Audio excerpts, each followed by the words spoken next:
বহুতে হয়তো নাজানে মাত্ৰ এটা আলুৱে আপোনাৰ স্কিনৰ সকলো সমস্যা শেষ কৰিব পাৰে।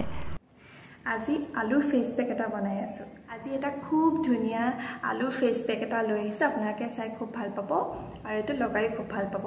যিসকলৰ দাগ আছে আপোনালোকে সপ্তাহত এবাৰ এই আলু ৰসৰ ফেচ পেক লগাই চাব। খুব সোনকালে ইয়াৰ ৰিজাল্ট পাব। যিসকলৰ মানে গৰম দিনত তেলেতীয়া ছাল হৈ থাকে, তেল ওলাই থাকে, সেইসকলৰ ছালৰ বাবে এটো খুব উপকাৰী হ'ব। তেতিয়াহ'লে চাই থাকিব আপোনালোকে। Hello' everyone, good morning. আজি আকৌ এটা নতুন স্কিন কেয়াৰ ভিডিঅ'লৈ আপোনালোকৰ মাজলৈ আহিছোঁ।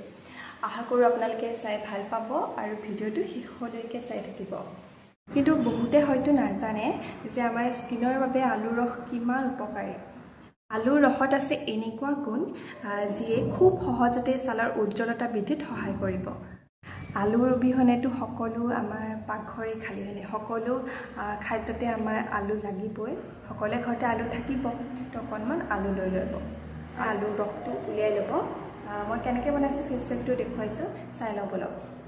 প্ৰথমতে আমাক লাগিব এটা আলু। আলুটো ভালদৰে ধুই ল'ব আৰু বাকলি এৰুৱাই ল'ব। মই বাকলি এৰুৱাই লৈছোঁ আৰু এতিয়া মই গোটেইটো আমাক আলু নালাগে, মই দুফাল কৰি তাৰে এফাল ব্যৱহাৰ কৰিম। এতিয়া আলুফাল মই পিহনাত পিহি ল'ম। আপোনালোকে মিক্সিটো পিচি ল'ব পাৰে, যিটোতে সুবিধা হয় সেইটোতে পিচি ল'ব। আলুত প্ৰচুৰ পৰিমাণে পটাছিয়াম থাকে, যিয়ে ছালত থকা দাগ আৰু পিগমেণ্টেশ্যনৰ সমস্যা কম কৰাত সহায় কৰিব।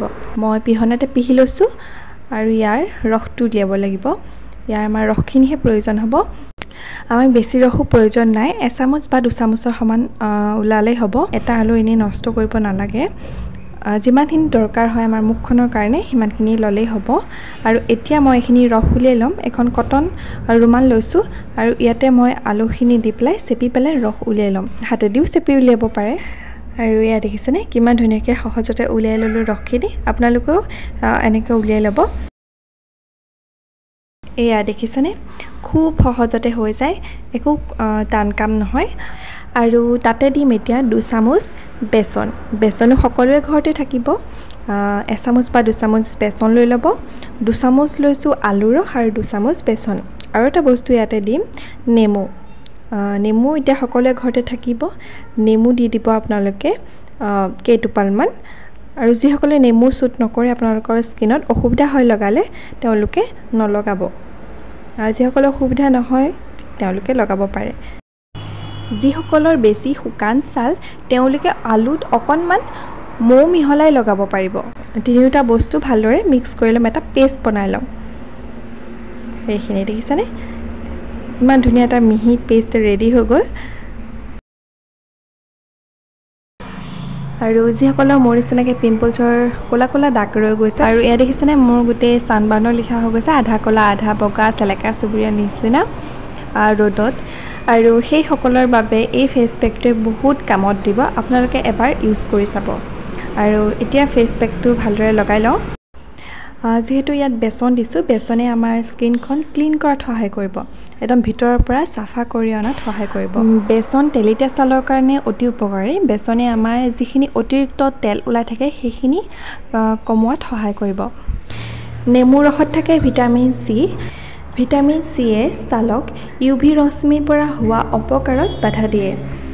আৰু এই ফেচ পেকটো আপোনালোকে ডিঙিটো লগাব আৰু হাততো লগাব। মই হাততো লগাইছিলোঁ। আৰু এইখিনি লগাই পাই 15 মিনিটমান ৰাখি দিম শুকোৱালৈকে।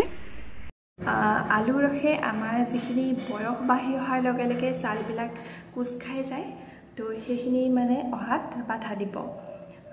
ছাল কোচ খোৱা, আমাৰ যিখিনি ছালত ক'লা দাগ পৰে, ক'লা দাগ থাকে, পিম্পলছৰ দাগ থাকি যায়, সেইখিনি নাইকিয়া কৰাত সহায় কৰিব। আৰু আগৰ দিনত আলুৰ ৰস ছালত খজুতিৰ বাবে ব্যৱহাৰ কৰা হৈছিল। এয়া মোৰ প্ৰায় 15 মিনিটৰ পাছত মুখখন ধুনীয়াকৈ শুকাই গ'ল। আৰু এতিয়া মই অকল খালী পানীৰে ধুই আহি আকৌ আপোনালোকক লগ পাই আছোঁ। আৰু এয়া মই ধুই আহিলোঁগৈ, হাততো লগাইছিলোঁ, মই হাতকেইখনো ধুই আহিলোঁগৈ। দেখিছেনে স্কিনখন ইমান বেছি মিহি লাগিব, আপোনালোকৰ একদম চাফা লাগিব। আৰু আমাৰ স্কিনত যিমানখিনি লেতেৰা জমা হৈ থাকে, ডেড স্কিন চেল থাকে, সেইখিনি একদম চাফা কৰি দিয়ে। আৰু ভিডিঅ'টো কেনেকুৱা পালে এটা লাইক কৰি কমেণ্ট কৰি জনাব। আজি ভিডিঅ'টি ইমানতে সামৰণি মাৰিছোঁ। আশা কৰোঁ আপোনালোকে চাই ভাল পালে আৰু ভিডিঅ'টো কেনেকুৱা পালে লাইক কৰি জনাব আৰু যিসকলে চেনেলটো ছাবস্ক্ৰাইব কৰা নাই প্লিজ ছাবস্ক্ৰাইব কৰি দিব